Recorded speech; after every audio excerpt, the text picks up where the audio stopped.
अस्सलाम वालेकुम and welcome back to my channel. I hope आप सब ठीक होंगे और खैरियत से होंगे। आज के इस व्लॉग में मैंने 3 दिन के वीडियो क्लिप्स को इकट्ठा किया है और व्लॉग बनाया है आप लोगों के लिए, और इसमें बहुत कुछ शेयर करने जा रही हूँ। थोड़ी क्लीनिंग मोटिवेशन होगी, इसके अलावा एक ड्रेस भी आपसे शेयर करने जा रही हूँ और एक अनबॉक्सिंग भी है। हस्बे मामूल सभी चीज़ें आपसे शेयर करते हुए यहाँ नीचे मैं लिखती भी जाऊँगी और व्लॉग के एंड पर तफसील से भी आपसे शेयर करूँगी कि इस व्लॉग में मैंने क्या कुछ शेयर किया है। लेकिन इसी के साथ हम आज एक बार फिर एक टॉपिक को कवर करेंगे, क्योंकि मैंने जैसे ही अपना रमज़ान का व्लॉग आपसे शेयर किया है तो मेरे बहुत सारे ऐसे सब्सक्राइबर्स जो मेरे टॉपिक को सुनना पसंद करते हैं, मोटिवेशनल टॉपिक्स पर बात करना पसंद करते हैं, उन्होंने मुझे इंस्टा पर भी और इसके अलावा मेरी ईमेल आईडी पर भी मुझे उन्होंने कांटेक्ट करके कहा है कि मैं मोटिवेशनल टॉपिक्स को लेकर आया करूं। तो इंशाल्लाह मैं रमज़ान मुबारक में भी पूरी कोशिश करूंगी कि किसी ना किसी टॉपिक को कवर किया करूं।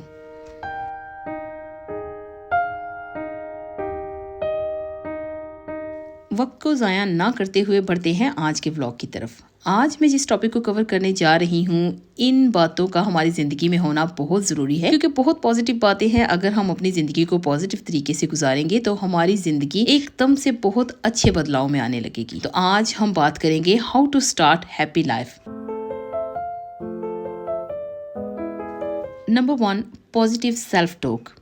आपने कभी नोटिस किया होगा कि कभी आप गुस्से में हों तो भी आप दिल ही दिल में बातें कर रहे होते हैं। गुस्से में कभी बड़बड़ाते हैं और कभी खुद को समझाते हैं। कभी खुशी में हो तो भी अपने आप से बातें करते हैं, और कई बार परेशानी में हो तो भी आप अपने दिल ही दिल में बातें कर रहे होते हैं कि उस परेशानी से किस तरह से बाहर आया जाए। तो ये होती है सेल्फ टॉक। आप कोशिश किया करें, आप अकेले हों, गुस्से में हों, खुशी में हों, किसी भी हालात में हों, आप अपने आप को पॉजिटिव रखिए और अपने आप के साथ हमेशा पॉजिटिव बात किया करें। अगर आपके जहन में कभी भी कोई नेगेटिव थॉट आती है तो उसको एक साइड पर करके एकदम से पॉजिटिव सोचना शुरू कर दीजिए। यकीन मानिए, इससे आपकी ज़िंदगी में बहुत बड़ा बदलाव आएगा।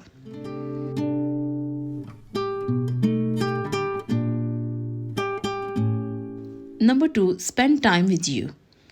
ये बहुत इंपॉर्टेंट है कि आप अपने साथ टाइम स्पेंड करें। फैमिली के साथ तो हम टाइम स्पेंड करते ही हैं, और कई बार ऐसे होता है कि हम जब फ्री बैठते हैं तो हम टीवी लगा लेते हैं या फिर हम मोबाइल को हाथ में पकड़ के मोबाइल स्क्रॉल करने लगते हैं। कोशिश किया करें जब आप अकेले बैठें तो अकेले थोड़ा सा टाइम अपने साथ स्पेंड किया करें। Cup of T, cup of coffee के साथ आराम से बैठ जाइए और बैठकर अपने साथ टाइम स्पेंड कीजिए। अपने आप को जानने की कोशिश कीजिए। अपने साथ आप अपनी कंपनी को एंजॉय किया करें। देखिए, जब आप थोड़ा सा वक्त अपने साथ गुजारेंगे ना तो आप एंजॉय करने लगेंगे। आपको अकेले अपने आप के साथ बैठना अच्छा लगने लगेगा। ट्रस्ट मी, ट्राई करके देखिएगा, आपको अच्छा लगेगा। Number 3, respect yourself. ये बहुत ज़्यादा ज़रूरी है। आप अपनी कदर खुद किया करें। मैंने बहुत सारी सिस्टर्स का, जैसे कि पहले भी व्लॉग्स में जिक्र किया है, कि हमेशा अपने आप को ये कहती हैं कि हमसे ये नहीं हो पाता, हम ये नहीं कर पाएंगी, शायद हम जिंदगी में आगे नहीं बढ़ पाएंगी, हमने स्टडी कंप्लीट नहीं की, या फिर हमारी स्टडी कंप्लीट है और हम कुछ नहीं कर पा रहे। सबसे पहले तो अपने आप को ब्लेम देना बंद कीजिए, अपनी रिस्पेक्ट कीजिए और अपने डिसीजन खुद लिया करें। किसी दूसरे की तरफ मत देखें और अपनी बाउंड्रीज और रूल्स बनाइए। हर एक चीज़ की बाउंड्री, हर रिश्ते में एक बाउंड्री रखिए और अपनी ज़िंदगी के कुछ रूल्स सेट कीजिए और अपने रूल्स को फॉलो किया करें। जब आप अपनी ज़िंदगी को एक ऑर्डर के साथ जीने लगेंगे ना तो आपकी ज़िंदगी किस तरह से हैप्पी लाइफ में टर्न होगी आपको खुद भी मालूम नहीं होगा। Number 4, don't expect anything from anyone.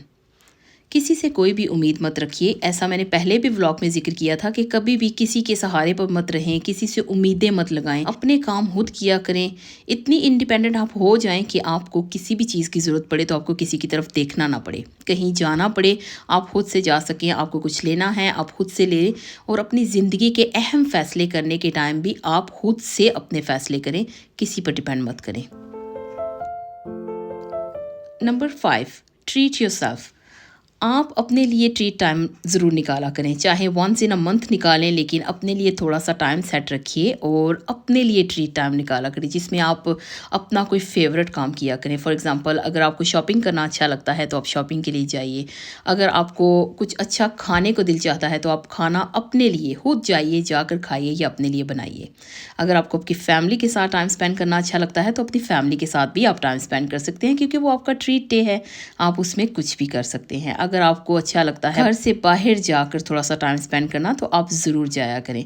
उससे एकदम से एक तो आपका माइंड फ्रेश होगा और एकदम से आपकी जो ज़हनी थकावट है वो दूर होगी, क्योंकि घर से बाहर जाना या रोज़मर्रा की ज़िंदगी के कामों से हट कर कोई काम करना हमारी ज़हनी थकावट को काफ़ी हद तक कम करता है। Number 6, pray regularly. अपनी नमाज़ों के औकात की पाबंदी कीजिए। अपनी 5 वक्त की नमाज़ें पाबंदी से अदा किया करें। आप कुरान पाक की तिलावत किया करें और कुरान पाक की तिलावत को घर पर चलाया भी करें। अगर आप ऊंची आवाज़ में खुद कर सकते हैं तो कुरान पाक की तिलावत कीजिए, नहीं तो आजकल तो यूट्यूब है, डिफरेंट ऐप्स हैं, आप घर पर सुबह के वक्त कुरान पाक की तिलावत ज़रूर चलाया करें। देखिए, अभी भी मैं घर की सफाई कर रही हूँ और अल्हम्दुलिल्लाह मेरे घर में कुरान पाक की तिलावत चल रही है। और इसी तरह से हर रोज़ सुबह मेरे घर में अल्हम्दुलिल्लाह कुरान पाक की तिलावत चलती है और इससे बहुत सुकून और बहुत ब्लेसिंग महसूस होती है। मैं एक वर्किंग मम हूँ और बच्चों को भी ध्यान में रखते हुए मुझे अपने टाइम टेबल को सेट करना पड़ता है, और मैं अपनी टाइमिंग्स को कुछ इस तरह से सेट करती हूँ कि जब हमारे घर में नमाज फ़जर अदा की जाती है, उसके बाद जब बच्चे नीचे ब्रेकफास्ट के लिए आते हैं तो आगे कुरान पाक की तिलावत चल रही होती है।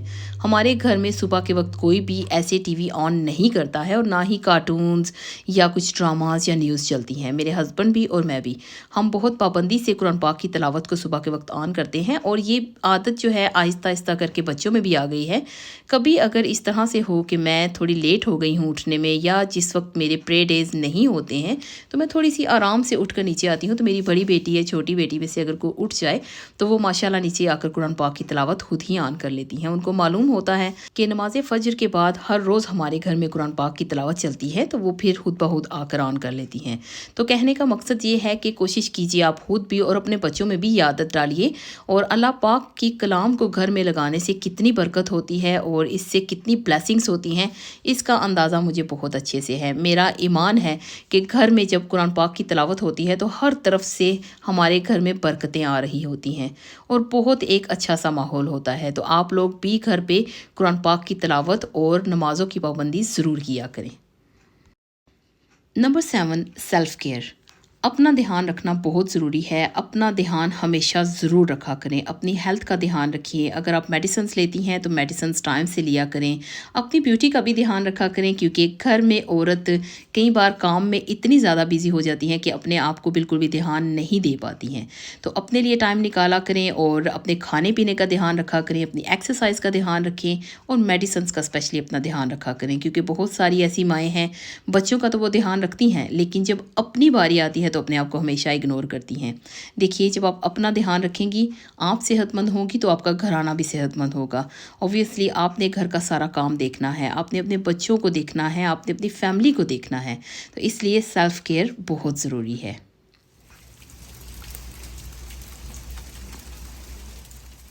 Number 8, stop over thinking. Over thinking भी 2 किस्म की होती है, एक सैड और दूसरी एक्साइटमेंट में। सैड कैसे होती है, पहले इसके बारे में बात करते हैं। फॉर एग्जाम्पल, आप एक जॉइंट फैमिली में रहती हैं और वहाँ पर किसी ने छोटी मोटी को बात कर दी जो आपको अच्छी नहीं लगी, और आप बस उस चीज़ को लेकर आपका मूड ख़राब हुआ, और मूड ख़राब होने के साथ साथ आप बस उसी चीज़ को सोचने लगी, और आपने इतना सोचा कि आप बस कभी अपने हस्बैंड से बात कर रही हैं, कभी आपने अपनी अम्मी को फ़ोन करके बता दिया, कभी आपने अपनी फ्रेंड्स को बता दिया, लेकिन जब फिर भी दिल नहीं भरा तो आपने क्या किया कि आप एक साइड पर रूम में बैठ गई हैं और रोना शुरू कर दिया और स्टिल उसी बात के बारे में सोच रही हैं। ये होता है ओवर थिंकिंग। आप बस जो बात गुजर गई हो गई, उसको जाने दीजिए। वो बात जो गुजर गया है उसको याद कर करके आप अपने आप को इतना ज़्यादा सैड कर रही हैं कि अपने लिए प्रॉब्लम्स बना रही हैं, अपनी फैमिली के लिए भी प्रॉब्लम्स बना रही हैं। तो इसलिए कोशिश किया करें, अगर जो गुजर गया है उसको बस भूल जाएं, उसको दिमाग से निकाल दें, बहुत ज़्यादा मत सोचें। और एक्साइटमेंट में जो ओवर थिंकिंग है वो कुछ इस तरह से होती है, जैसे हम ख़वातीन कपड़े वगैरह बाय करने जा रहे हैं। फॉर एग्जांपल, जैसे मैंने अभी ये कपड़े बाय किए हैं, तो अगर बहुत सारी ख़वातीन को मैंने देखा है कि वो शॉप्स में जाती हैं जब कपड़े लेने के लिए, तो हो सकता है उन्होंने एक सूट बाय किया है और दूसरा उन्हें पसंद है, लेकिन वो इतनी एक्साइटेड है कि ये पहले वाला जल्दी से जल्दी सिलवाया जाए, जल्दी से जल्दी पहन लिया जाए ताकि वो दूसरे की बारी आ जाए। ये ओवर थिंकिंग ही होती है। और अगर सूट लेकर आ गए हैं, उस पर क्या लगाना है, उसको कैसे बनाना है, कब सीना है, कब पहनेंगे, ये भी ओवर थिंकिंग होती है। लेकिन जो दूसरी टाइप ऑफ ओवर थिंकिंग है जो एक्साइटमेंट में होती है, ये नुकसानदेह नहीं है। अभी आती हूँ अपने व्लॉग की हाइलाइट्स की तरफ। बहुत सारी सिस्टर्स हैं जो सबटाइटल्स नहीं रीड कर सकती हैं, उनके लिए मुझे वीडियो के एंड पर बताना पड़ता है और बहुत बहुत शुक्रिया आपका मुझे अप्रिशिएट करने के लिए और मेरे व्लॉग्स को पसंद भी करने के लिए। अभी आती हूँ व्लॉग की हाइलाइट्स की तरफ, क्योंकि बहुत सारी सिस्टर्स हैं जो सबटाइटल्स रीड नहीं कर सकती हैं, इसलिए मुझे व्लॉग के एंड पर उनके लिए ये सब कुछ बताना पड़ता है। और उन सिस्टर का बहुत बहुत शुक्रिया जो मेरे व्लॉग्स को पसंद कर रही हैं। सबसे पहला जो क्लिप आपने देखा है वो फ्राइडे इवनिंग का है, जिस वक्त मैंने अपने किचन को क्लीन किया था और साथ ही मैंने थोड़ी बहुत रीफिल्स कर ली थी, जैसा कि सोप पैड्स वगैरह या स्पंज वगैरह। उसके बाद नेक्स्ट डे का क्लिप था जिसमें मैं और मेरी बेटी हम गए थे कॉफ़ी मेकर लेने के लिए, क्योंकि घर में जो पुराना कॉफ़ी मेकर था वो काम करना बंद कर गया था और उसकी ना तो वारंटी थी और ना ही उसकी गारंटी थी, ना ही उसकी कोई इंश्योरेंस थी, इसलिए हमें नया बाय करना पड़ा। और जो नया कॉफ़ी मेकर है उसका फुल रिव्यू मैंने अपने चैनल पर पहले से शेयर कर दिया है। अगर आप में से कोई इंटरेस्टेड है तो यहाँ ऊपर आई बटन में आपको उसका लिंक दिखाई देगा, आप जाकर देख सकते हैं। बहुत अच्छा कॉफ़ी मेकर है, इसमें आप ऑल काइंड ऑफ टीज़ और कॉफ़ीज़ बना सकते हैं। और कॉफ़ी मेकर का होना इस वक्त बहुत ज़रूरी था, क्योंकि अफ्तार के फ़ौरन बाद बहुत दिल चाहता है चाय या कॉफ़ी का, तो इसलिए मैंने सबसे पहला काम ये किया है। उसके बाद घर पर आकर थोड़ी बहुत मैंने क्लीनिंग वगैरह की और साथ ही अचार फिल कर दिया, क्योंकि रमज़ान और मुबारक में हर खाने के साथ कुछ ना कुछ चटपटा दिल चाहता है, तो अचार मेरे खानों के साथ ज़रूर ही रहता है। घर की डस्टिंग क्लीनिंग या जो वैक्यूम वगैरह होती है वो वीकेंड पर ही ज़्यादातर होती है, तो हम सब पूरी फैमिली ने मिलकर घर को भी क्लीन किया। और उसके बाद अभी शाम का टाइम है, खाना वगैरह खाने के बाद यहाँ पर मैं आपसे शेयर कर रही हूँ एक ड्रेस। ये ड्रेस मैंने खाड़ी से बाय किया है, खाड़ी ऑनलाइन यूके वेबसाइट से बाय किया है। अगर आप लोग इंटरेस्टेड हैं तो आप लोग वहाँ पर विजिट कर सकते हैं, क्योंकि अभी भी उनकी सेल्स एंड ऑफर्स चल रही हैं और ईद के लिए भी उनके पास बहुत अच्छे अच्छे ड्रेसेस हैं। और आज का व्लॉग भी मेरा यहीं तक था। आई होप आपको आज का ये व्लॉग अच्छा लगा होगा। अगर अच्छा लगा please like, subscribe, share with your friends and family. मैं बहुत जल्द मिलती हूँ किसी नए व्लॉग में, कुछ नई चीज़ों के साथ, कुछ नई बातों के साथ। तब तक आप सब लोग अपना बहुत सारा ध्यान रखिएगा और अपनों का ध्यान रखिएगा। इसी के साथ आपसे इजाज़त चाहूँगी। अल्लाह हाफिज़।